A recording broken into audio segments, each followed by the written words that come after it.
Sustainable development goals, कई बार exam में SDG लिखा हुआ भी मिल सकता है आपको, ठीक है, तो उसको समझ जाइएगा कि ये सस्टेनेबल डेवलपमेंट गोल्स की बात कर रहा है।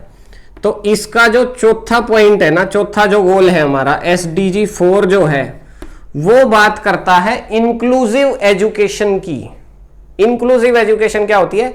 समेकित शिक्षा। उसमें भैया इंक्लूड है, क्या क्या इंक्लूड है? मोरल वैल्यूज हैं, करेक्टर की बातें, ये सब। ओके, तो वो क्या कहता है? It ensures inclusive and equitable quality education. आगे भी बोलता है and providing opportunities for life long learning, ठीक है। और हमें क्या अपॉर्चुनिटी प्रोवाइड करता है? लाइफ लॉन्ग लर्निंग की अपॉर्चुनिटी भी देता है। ये हमारा टारगेट है। सस्टेनेबल डेवलपमेंट गोल चौथा क्या कहता है? To ensure inclusive. इंक्लूसिव का मतलब हो गया कि समाज का कोई भी वर्ग छूट ना जाए भाई, पिछड़ी जाति का हो, निचली जाति का हो, ऊपर वाली जाति का हो, छोटे धर्म का हो, बड़े धर्म का हो। हालांकि छोटा बड़ा कुछ होता नहीं, लेकिन चलो समाज में जो भी लोग मना रखे हैं, तो किसी भी धर्म का, किसी भी जाति का, किसी भी वर्ग का, ठीक है, middle class, high class, lower class, जो भी है, तो जितने भी समाज के सेक्शंस हैं, कोई भी सेक्शन छूट ना जाए। ट्राइबल सोसाइटी हो चाहे कुछ भी हो, ठीक है, कोई भी व्यक्ति या वर्ग छूट ना जाए, सबको शिक्षा मिलनी चाहिए। इसका मतलब हो गया इंक्लूसिव। सो एसडीजी 4 क्या बोलता है? It ensures inclusive and equitable. भैया इंक्लूसिव तो कई बार हो जाती है, लेकिन ऊपर नीचे उसमें भी लोग रखते हैं, ठीक है, सबको इंक्लूड कर लिया। क्लास में सारे वर्ग बैठेंगे, लेकिन बैठने के बाद सबको बराबर शिक्षा कई बार नहीं दी जाती है ना। प्रेफर किया जाता है कि ये उसका बेटा है, ये उसका बेटा है, इसको ज्यादा पढ़ाओ, इसको इस पे ज्यादा फोकस रखो। तो वो चीज नहीं होनी चाहिए। क्या होना चाहिए भैया? इक्विटेबल होना चाहिए एंड क्वालिटी एजुकेशन।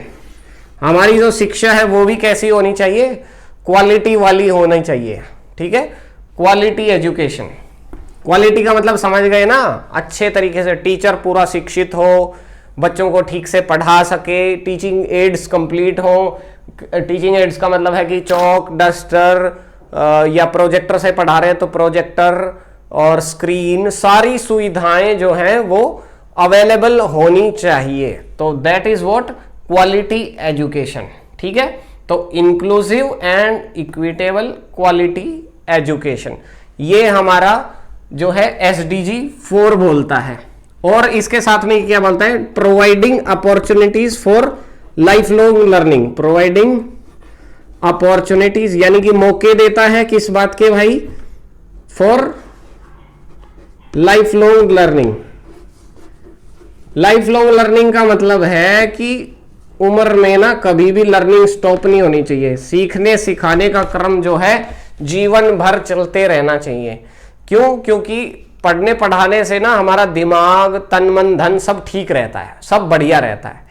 नॉलेज बढ़ती रहेगी तो इंसान को हमेशा सेल्फ सेटिस्फेक्शन रहेगा, अच्छा फील होगा। मैं खुद इस बात को एक्सपीरियंस मैंने किया है, हो सकता है आप सब लोगों ने भी बहुत बार इसे एक्सपीरियंस किया हो। क्या कि जब हम बहुत ज़्यादा परेशान होते हैं, किसी बात को लेकर के बहुत चिंतित रहते हैं, डिप्रेशन में है, एंजाइटी में है, गुस्से में है, किसी भी चीज़ में है, किसी बात को लेकर के अगर आप परेशान हो, और ऐसे में यदि आप कोई बुक पढ़ लो या कोई भी चीज़ पढ़ाई कर लो, मतलब चाहे मैथ के क्वेश्चन ही सोल्व कर लो, है ना, सब्जेक्ट से रिलेटेड काम करो या बिना सब्जेक्ट के करो, यदि आपने पढ़ाई कर ली तो पढ़ने के बाद जो है माइंड फ्रेश हो जाता है, आपको अच्छा फील होने लगता है। या आप कभी बहुत लो फील कर रहे हो, आप ये सोचो मैं दुनिया आगे चली गई, मैं यहाँ बैठा हूँ, ठीक है, ऐसे थॉट्स अगर आते हैं, ऐसा कुछ भी होता है, तो आप पढ़ना शुरू कर दो। जैसे ही आप पढ़ते हो आपके भीतर का कॉन्फिडेंस बाहर निकल के आता है, ठीक है। तो ये भी एक रेमेडी है भाई, नोट कर लेंगे, ठीक है। तो providing opportunities for life long learning, जिंदगी भर सीखते रहने की अपॉर्चुनिटी देने का काम भी हमने एसडीजी 4 में डाला है। अब अगली बात की, ये जो सस्टेनेबल डेवलपमेंट गोल्स हैं, ये भारत ने कब अडॉप्ट किए भाई? 2015 में।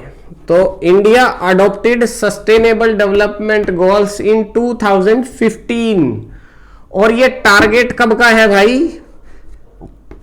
टारगेट है इसका 2030 का, ठीक है, 2030। ये बात याद रखेंगे। तो ये पीपल डेवलपमेंट एंड इन्वायरमेंट की जो आपकी यूनिट है, 10th है कि कौन सी है, 9th, जो भी, तो नेक्स्ट आपका जो है ये जो टारगेट है इसको भी आपने याद रखना है। 2015 में इंडिया ने अडॉप्ट किया और 2030 तक इसका अपना टारगेट है, ठीक है, अचीव करने के लिए। सबको समझ में आया? क्लियर?